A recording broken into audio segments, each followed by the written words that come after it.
ஹீரோயினியும் hero பார்க்கறதுக்காக வந்துட்டுருக்கா. அதே நேரத்தில் ஹீரோ வீட்டில் வேலை செய்கிற அந்த சமையல்காரர் பார்த்துட்டு, என்னம்மா நீ பொண்ணு தானே, அப்படி இருக்கும்போது எவ்வளோ தைரியம் இருந்தால் வீட்டுக்குள்ளே வருவ அப்படின்ற மாதிரி அவர் பேசிகிட்டு இருக்காரு. உடனே ஹீரோயினியும், என்னை பார்த்தா என்ன ஆம்பளை மாதிரி தெரியுதா, நான் பொண்ணு தான், இப்போ என்னன்ற நீ அப்படின்ற மாதிரி அவள் கேட்குறா. உடனே அவரும் தரன்னு வெளியில் கூட்டிகிட்டு வந்து, இங்கே போர்டை படிய என்ன போட்டிருக்கு பாரு அப்படின்ற மாதிரி அவர் கேட்குறாரு. உடனே ஹீரோயினியும், முதல்ல நீங்கள் பாருங்கள் என்ன போட்டிருக்கு பாருங்க அப்படின்ற மாதிரி பார்க்க சொல்கிறா. உடனே அவரும் பார்த்தா லேடிஸ் அலோடு அப்படின்ற மாதிரி போட்டிருக்கு. ஹீரோயினி தான் ஏதோ ஒரு வேலைத்தனம் பண்ணியிருப்பா அப்படின்றத அவர் நல்லாவே புரிஞ்சுக்கிறாரு. அதே நேரத்தில் ஹீரோயினியும் வீட்டுக்குள்ளே போகிறா. உடனே அவரும், என்னம்மா இன்றைக்கி ஏதாவது ஒன்று பண்ணணுன்றதுக்காக வந்திருக்கியா, அதாவது எங்கள் ஹீரோவுக்கு லேடிஸை கண்டாலே சுத்தமாக பிடிக்காது, நீ வேற இந்த மாதிரி வந்து நின்றுட்டுருக்க, மரியாதையே இங்கேருந்து போயிரு, அதுதான் உனக்கு நல்லது அப்படின்ற மாதிரி இவர் எவ்வளவோ சொல்கிறாரு. ஹீரோயினியும், நான் ஹீரோவை பார்க்காம இங்கேருந்து போக மாட்டேன், ஒரு கேஸ் விஷயமா கண்டிப்பாக அவரை பார்த்து நான் பேசியே ஆகணும், இல்லாட்டி வீட்டு வாசல் முன்னாடி போராட்டம் பண்ணுவேன் அப்படின்ற மாதிரி இவன் இந்த சைடு கோஷம் போட்டுட்ருக்கா. ஹீரோவுக்கும் இவ என்ன பேசிகிட்டு இருக்கான்றது கேட்டுருது. ஹீரோவுக்கு பழசெல்லாம் ஞாபகம் வந்திருக்கும். போலீஸ்காரங்க அது ஸ்டேஷனில் உட்கார வச்சு, நீ தானே இதை பண்ண ஒத்துக்கோ அப்படின்ற மாதிரி மிரட்டியிருப்பாங்க. ரெண்டாவது ஹீரோ ஒலிகன்ற மாதிரி பொதுமக்கள் எல்லாருமே ஆர்ப்பாட்டம் பண்ணியிருப்பாங்க. அது எல்லாமே இவனுக்கு அப்படியே சின்னதாக ஒரு ஃப்ளாஷ்பேக் மாதிரி வந்துட்டு போயிட்டுருக்கு. அந்த சமையல்காரரோ, இந்த மாதிரி ஒரு பொண்ணு வந்திருக்கு, அதுவும் கேசிசியமா உங்கள்கிட்ட பேசணும்னு வந்திருக்கு, அந்த பொண்ணு தான் வீட்டு வாசலில் போராட்டம் பண்ணிகிட்ருக்கு அப்படின்ற மாதிரி அவர் சொல்கிறாரு. எல்லாத்தையும் போட்டு உடைக்கிறாரு. ஹீரோவோ, விடு நான் பார்த்துக்கிறேன் அப்படின்ற மாதிரி சொல்கிறான். ஹீரோ சிம்பிளாக அந்த நாயை வளர்த்துட்டு இருந்திருப்பான், அந்த நாயை ஹீரோயினியை விட்டு துரத்த விடுறான். ஹீரோயினியை தப்பிச்சா போதுன்னு சொல்லிட்டு குடுகுடுன்னு ஓடி வரா. கேஸ் விஷயமா பேசலான்னு போனால் அவன் என்னடானா நாயை விட்டு துரத்த விடுறானே அப்படின்ற மாதிரி ஹீரோயினிக்கு இங்கே செம்ம கடுப்பாகுது. இவனை ஏதாவது ஒன்று பண்ணணுமே அப்படின்ற மாதிரி யோசிக்கிறா. நாயை ஒரு கூண்டுக்குள்ளே போட்டு பூட்டி வச்சிடா. அதே நேரத்தில் யாருக்குமே தெரியாமல் ஹீரோட வீட்டுக்குள்ளே போகிறா. பெரிய பெரிய வீடுங்களில் அந்த அலாரெல்லாம் செட் பண்ணியிருப்போம் தெரியுமா, ஃபயர் எதாவது பிடிச்சிருச்சு அப்படின்னா அந்த அலாரம் கரெக்டாக அடிக்கும், அதே மாதிரி செட் பண்ணியிருப்பாங்க. இதை நோட்டீஸ் பண்ணிவிட்டு அந்த அலாரத்துக்கு நேராக அந்த மெழுகுபத்தி மாதிரி என்னமோ ஒன்று செட் பண்ணிகிட்ருக்கா. இந்த மெழுகுபத்தி அப்படியே உருக அலாரம் வீட்டுக்குள்ளே அடிக்க ஆரம்பிக்கும். இதுதான் இவளோட பிளானு. இந்த பக்கம் ஹீரோட சித்திக்கு பார்த்துக்கிறதுக்காக ஒரு நர்ஸ் வந்திருப்பாங்க.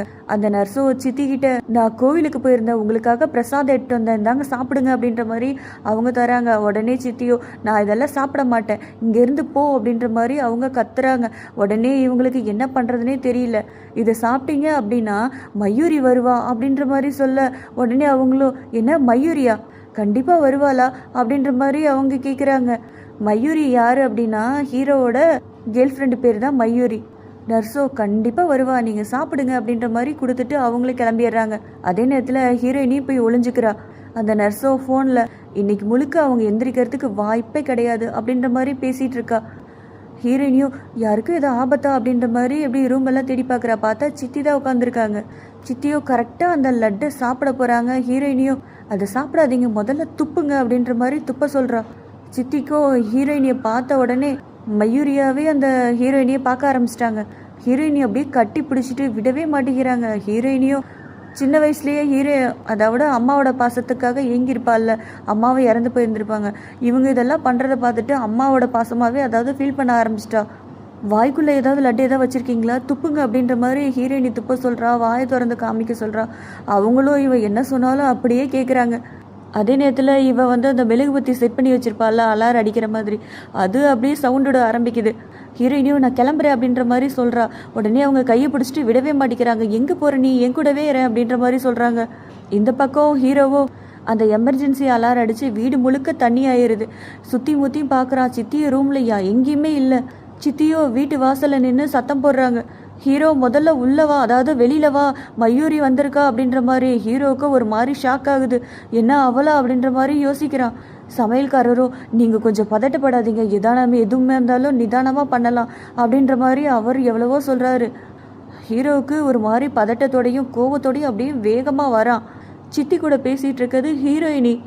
அதை பார்த்த உடனே ஹீரோவுக்கு கோவம் வந்துடுது. ஹீரோயினியோ, நான் உங்களை ஒரு கேஸ் விஷயமாக பார்க்கறதுக்காக தான் வந்திருக்கேன் சார், எப்படியாவது அந்த கேஸை வாபஸ் வாங்கிடுங்க ப்ளீஸ் அப்படின்ற மாதிரி ஒரு அதாவது ரோஸை நீட்டுறா. ஹீரோவோ அவளை அப்படியே தரன்னு பிடிச்சி இழுத்துட்டு வந்து வாசல் அதாவது கேட்டுக்கிட்ட தள்ளி விட்டுறான். சித்திக்கோ அவளை ஏன்டா அமுச்சு விட்ற அப்படின்ற மாதிரி அவங்க கத்துறாங்க. இது மயூரி மயூரி அப்படின்ற மாதிரி. ஹீரோவுக்கு நல்லாவே புரிஞ்சிருது.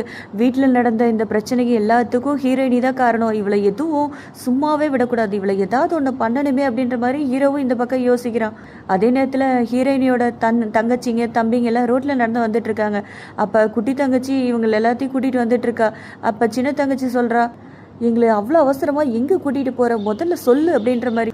அவ்வளோ அசால்ட்டா, ஆமாம் அக்காவோட ஜாதகம் எங்கே இருக்குது, உங்ககிட்ட தானே இருக்குது அப்படின்ற மாதிரி அண்ணனை பார்த்து கேட்குறா.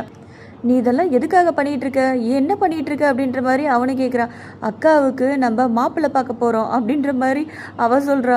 உடனே தம்பிக்காரனும், நீ நல்ல வேலை பார்க்குற, அக்காவுக்கு நல்லபடியாக கல்யாணம் பண்ணி வச்சுட்டா அக்கா சந்தோஷமாக இருப்பாங்க அப்படின்ற மாதிரி இவங்க யோசிச்சுட்டு இருக்காங்க. இவங்க இந்த பக்கம் பேசிட்டு வந்துட்டு இருக்கும்போது ஹீரோட தம்பிங்க பைக்லேருந்து வேகமாக வந்து ரோட்டில் சேர் இருந்திருக்கும், அதை வேகம் வந்த ஸ்பீடுக்கு இவங்க மேலே அப்படியே தெளிச்சிருது.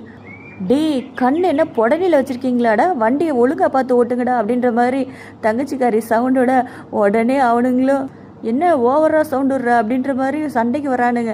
உடனே தம்பிக்காரனும், எங்கள் 3 பேர்த்தையும் பாரு எப்படி சேர் அடிச்சிருக்க, எங்கள் 3 பேர்த்துக்கும் டிரைவர்ஸ் பண்ணணும் அப்படின்னா 250 ரூபா ஆகும் ஒரு ஆளுக்கு அப்படின்றக்கப்ப 3 பேர்த்துக்கு எவ்வளோ ஆச்சு நீயே கணக்கு போட அப்படின்ற மாதிரி இவன் சொல்கிறான்.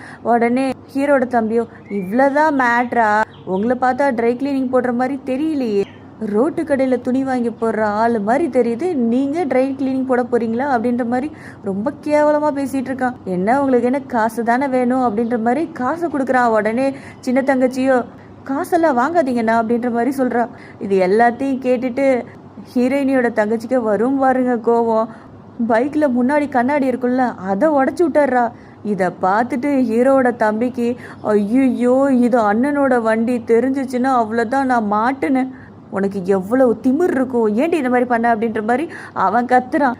உடனே குட்டி தங்கச்சியோ அவனோட காசையை வாங்கி எக்ஸ்ட்ரா 1 ரூபா போட்டு இந்தா வச்சுக்கோ அப்படின்ற மாதிரி திரும்ப தரா. தம்பிக்காரனுக்கும் இந்த சைடு கோவம் வந்துடுது. என்னது இது, ரொம்ப ஓவராக பண்ணிட்டு இருக்கீங்க, உங்களெல்லாம் சும்மா விட மாட்டேன், உங்களெல்லாம் தொலைச்சிருவேன் அப்படின்னு சொல்லிட்டு இந்த சைடு இவன் கோவப்படுறான். சின்ன தம்பிதையோ, அண்ணா நம்ம இப்போ எதுக்காக போயிட்டுருக்கோம், ஒரு நல்ல காரியத்துக்காக போயிட்டுருக்கோம், இப்போ இதெல்லாம் தேவையே இல்லை, கொஞ்சம் அமைதியாக இருங்க அப்படின்ற மாதிரி சொல்லி கூட்டிகிட்டு வரான். உடனே பெரிய தம்பியோ, நான் நல்ல மூடாக இருக்கும் போதே நீங்கள் தப்பிச்சிங்க, இல்லாட்டி நீங்கள் செத்தீங்க, அடுத்த தடவை என் கண்ணு முன்னாடி ஏதாவது ஒன்று வந்து பிரச்சனை பண்ணீங்க தொலைச்சிருவேன் அப்படின்னு சொல்லிட்டு இவனுங்க போகிறானுங்க.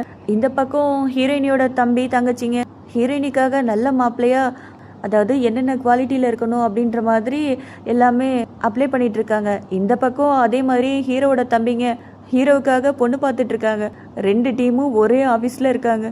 2 பேரும் ஒரே நேரத்தில் அப்ளை பண்ண உடனே 2 பேர்த்துக்கும் செட் ஆயிடுது. அதாவது ஹீரோவுக்கும் ஹீரோயினிக்கும் சரியான மேட்ச் அப்படின்ற மாதிரி காமிக்கிறாங்க. அங்கே ஆஃபீஸில் வேலை செய்கிறவங்களும் இவங்க தான் உங்களோட மேட்சாக இருக்கவங்க அப்படின்ற மாதிரி சொல்ல, உடனே ஹீரோவோட தம்பியோ எட்டி பார்க்குறான். பார்த்தா இவங்க நின்றுட்டுருக்காங்க. என்ன நீயா, நீங்களே எப்படி இருக்கும்போது உங்கள் அக்கா எப்படி இருப்பா அப்படின்ற மாதிரி சொல்ல, உடனே குட்டி தங்கச்சிக்கு கோவம் வந்து சேர் மேலே ஏறி நின்றுட்டு, டே யாரை பார்த்து என்ன வார்த்தை பேசினா, அதுவும் என் அக்கா பார்த்து பேசிகிட்டு இருக்கா, என்ன பண்ணிகிட்டு இருக்க, நீங்கள் அட்டாக் பண்ணுங்க அப்படின்ற மாதிரி தங்கச்சிக்காரி சொல்ல, பெரிய தங்கச்சியோ தண்ணி எடுத்து இங்கேருந்து அப்படியே வீசுகிறா. பதிலுக்கு ஹீரோவோட தம்பியோ தண்ணி எடுத்து வீசுறானுங்க. ஃபைலெல்லாம் அப்படியே பறக்குது. ஹீரோவோட பெரிய தம்பியை ஹீரோயினோட தங்கச்சி கையை பிடிச்சி முறுக்குறா. இந்த பக்கம் சண்டை ரொம்ப நேரமாக போயிட்டுருக்கு. பொண்ணும் கிடையாது மாப்பிள்ளையும் கிடையாது, மரியாதையை இங்கேருந்து முதல்ல கிளம்புங்க அப்படின்ற மாதிரி 2 டீமையும் பார்த்து சொல்ல,